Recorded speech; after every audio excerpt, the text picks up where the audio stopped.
Hello po guys, good day to us all po, God bless us all. To God be the glory po. Lagi po nating patatagin ang kapit natin sa ating Creator, sa Mag-ama, sa kanyang bigatin sana at sa ating God the Father in heaven. Kumusta po kayong lahat? Kumusta po tayong lahat?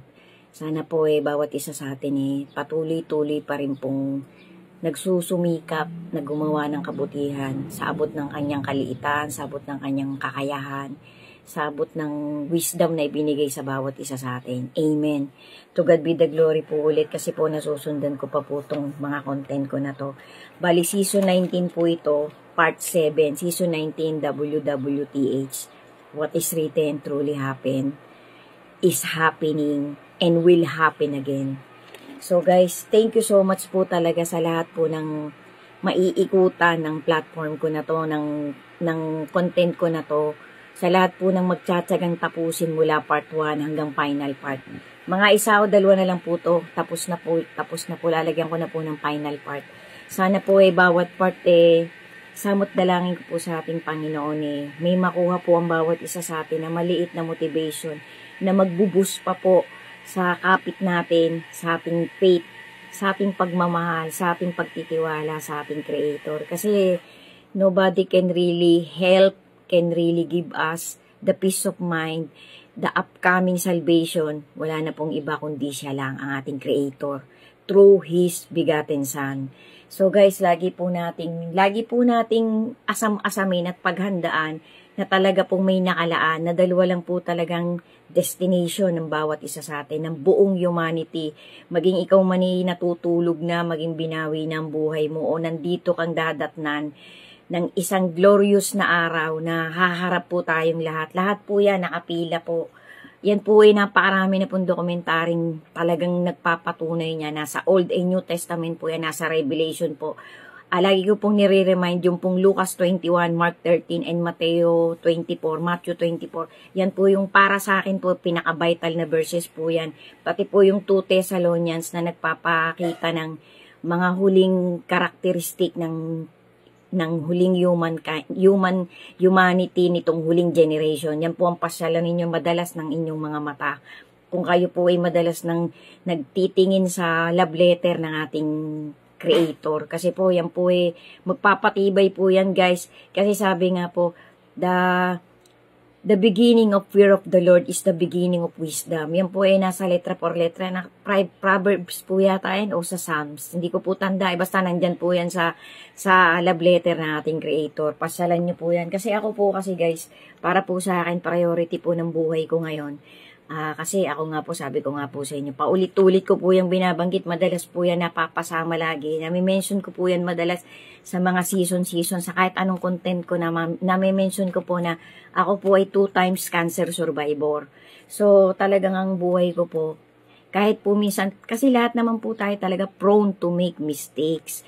Kahit po tayo minsan parang pakiramdam natin galit tayo, irritable tayo, pagsikapan pa rin po nating pahakin yung landas, yung trajectory na papunta sa motivation ng ating Creator nung nasa itaas. Wag po nating bibigyan ng mas malaking attention yung mga motivation lang ng tao. Yung kailangan po yung talagang may pinagbasihan, yung galing talaga sa gospel ng ating Creator. Kasi yan po ang talagang tunay, yan po ang talagang totoo. Kahit po yan nagpasalin-salin nananatili po dyan yung essence. Yung talagang context ng Word of God na sinalita niya, itinawid niya generation by generation. Kasi po may mga nakita ng evidences, yung mga lumang sulat po na hindi pa ginamitan ng tinta, ng ano. Kasi nga po, iningatan po ng Panginoon yung salita niya. Kasi para po tumawid, para po makuhanan natin ang ikakapakinabang ng ating kaligtasan pagdating po nung tamang oras, nung tamang panahon. Nandito na po talaga tayo medyo malapit na po tayo sa gitna kasi nakailang hakbang na po, nakikita na po natin lahat yung mga sinabing palatandaan ng kanyang bigatin Son nung naging body and flesh po siya. Yan po hindi po pwedeng ipapagkibit balikat lang natin parang babaliwalain lang natin nasabi po ng iba, hindi naman totoo yan, ganyan. Kasi sinabi na din po yan ng mga naunang tao, ng mga unang siglo pa na hindi sila naniwala. tinuya-tuya po nila yung mga pinadalang propeta, mga talagang nagtawid din po ng mga unang tagubili ng ating Creator. Ano pong nangyari? Di po ba napahamak sila? Yan po ay documentary. Yan po ay talagang totoong facts, totoong nakasulat. Kasi nga po, ang tao po, takot po sila dun sa totoo eh. Sabi nga po the truth hurts. Hindi po dapat gano'n. Dapat po we must cling on the truth, on facts. Kasi po, pangit po yun, dun ka lang magkikling, dun ka lang didikit, dun ka lang mananatiling pumanalig ng pumanalig, dun ka lang mananatiling, nandun lang lagi nakatutok yung attention mo, yung isip mo, yung pananaw mo sa hearsay. Kasi po pagka hearsay lang, wala po yung hindi po natin yan mapapanghawakan sa oras ng ating kagipitan. Talagang ang Word of God po ay pinakamatibay na pundasyon. Kasi sabi nga po, dadating ang panahon, hindi po lahat ng milagro ay galing talaga sa Creator. Kasi nga po, ang milagro po ay yung nagbago ang tao, yung nagbago ng pananaw, nagbago ng prinsipyo sa buhay. Yung po ang milagro, yung talagang iniwan mo lahat ang mga masasamang ginagawa mo dati. Yun po ang isang malaking milagro na pwede natin panghawakan. Pero yung mga milagro lang pong nakakita kang dumudugo yung mata ng ganito, nakakita kang may liwanag ng ganito, may itsurang ganito. Minsan po ano po yun, deception po yun ng masama. Pagliligaw po yun. Para mawala yung attention mo, yung focus mo, na dun talaga sa totoo. Kasi ang pinagmamalasakit po ng love letter ng ating Creator, yung salvation.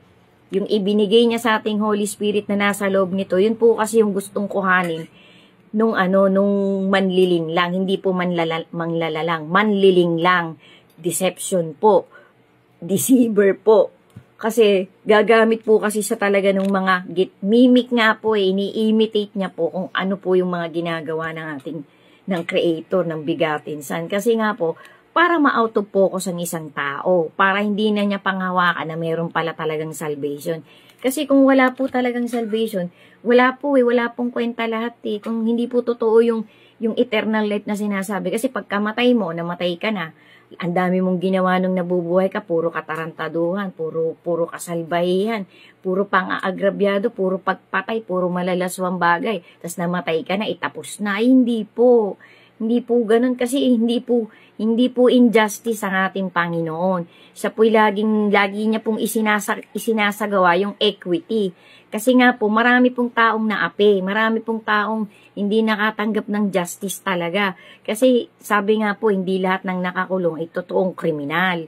Madalas po yung iba na frame up lang. Hindi naman po lahat talaga ng mga nakalaya ay totoong taong matuwid. Kasi karamihan nga po yung mga nakakalaya, yun yung mga walang yang tao wala pong kwenta kung wala tayong inaasahang justice.